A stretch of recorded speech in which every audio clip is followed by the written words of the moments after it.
After 40 years of silence, she boarded a plane to meet the son who once promised never to forget her.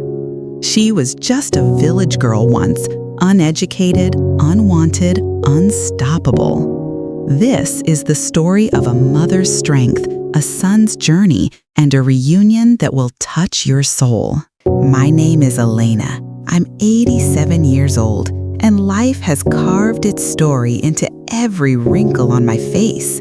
I've seen years pass like the seasons, some gentle, others unforgiving. Today, I board a plane. Not just any flight. This one is different. It's taking me to someone I haven't seen in decades, my son. The engine hums beneath me. Passengers chatter, laugh, scroll through their phones. A voice comes through the speaker. Ladies and gentlemen, please fasten your seatbelts. I follow the instruction quietly. My hands, a little shaky, pull the belt across my lap. The moment feels heavy, like the whole sky is waiting with me. I stare out the window. Clouds begin to rise as the plane moves forward, and so do my memories. The last time I saw my son, he was just a boy with dreams too big for the village we lived in. He said, "Mom, I want to go study. I want to become someone important." I remember how I smiled through the pain and said, "Go, my son, chase the life you deserve." And he left. Years rolled on like waves. Letters arrived, some filled with excitement, others with exhaustion. Then came the phone calls, shorter each time. Life was pulling him farther away, while I remained rooted in our little home. But now, here I am, ticket in hand, traveling for the first time in my life to meet my son. The flight attendant leans over, breaking my thoughts. "Would you like anything to drink, ma'am?" "Just water," I reply with a tired smile. I sip slowly, but my mind is far from the present. It travels back, through the pages of time, back to a childhood filled with dust, dreams, and defiance. I wasn't always old. Once, I was a little girl with bare feet and bright eyes, running across dry fields. My father worked the land, my mother ran the house, and I dreamt of something more. I'd watch the boys walk to school in the morning. Their laughter echoed like music to my ears.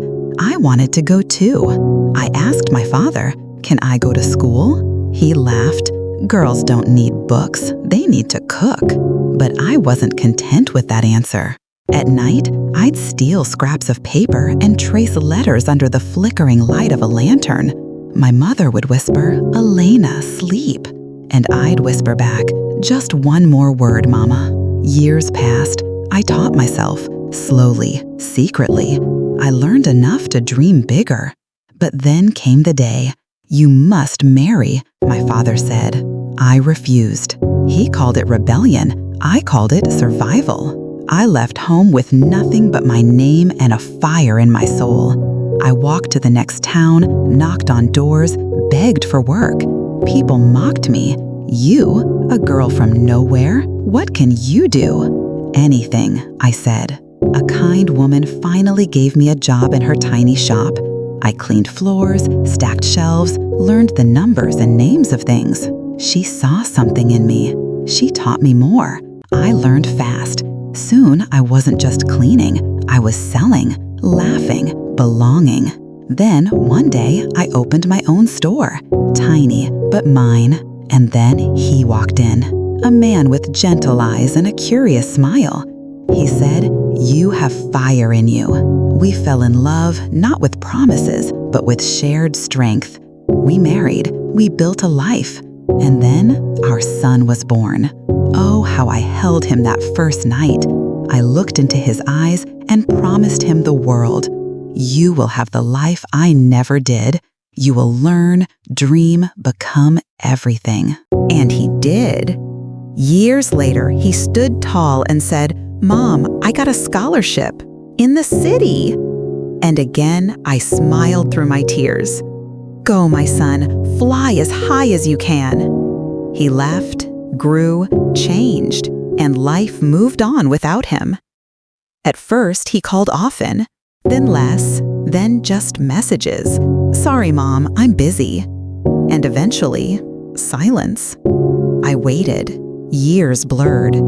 Then, one day, a letter. "Mom, I miss you. Come visit. I want to see you." And now, here I am. The plane soars above the clouds, but my mind is still grounded in doubt. Will he recognize me? Will he remember my hands, my voice, my love? I look at my reflection in the plane's tiny window. This face, worn by time, feels unfamiliar even to me. The pilot's voice interrupts. "We will be landing shortly." My hands tremble, not from age, but fear.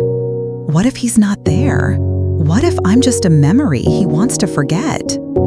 The plane touches down. Passengers rise, stretching, grabbing their bags. I sit still for a moment, staring at the seat in front of me, breathing slowly. Then I stand. My legs ache, but my heart beats louder than ever. I walk through the terminal. People embrace, laughter, tears, homecomings. I scan every face. He's not here. Minutes pass. Doubt returns. Then a gentle tap on my shoulder. "Excuse me, are you Elena?" I turn. A young woman stands before me, holding a phone. "Your son sent me. He's just outside. He wanted it to be a surprise." My heart leaps, and for the first time in years, I feel young again.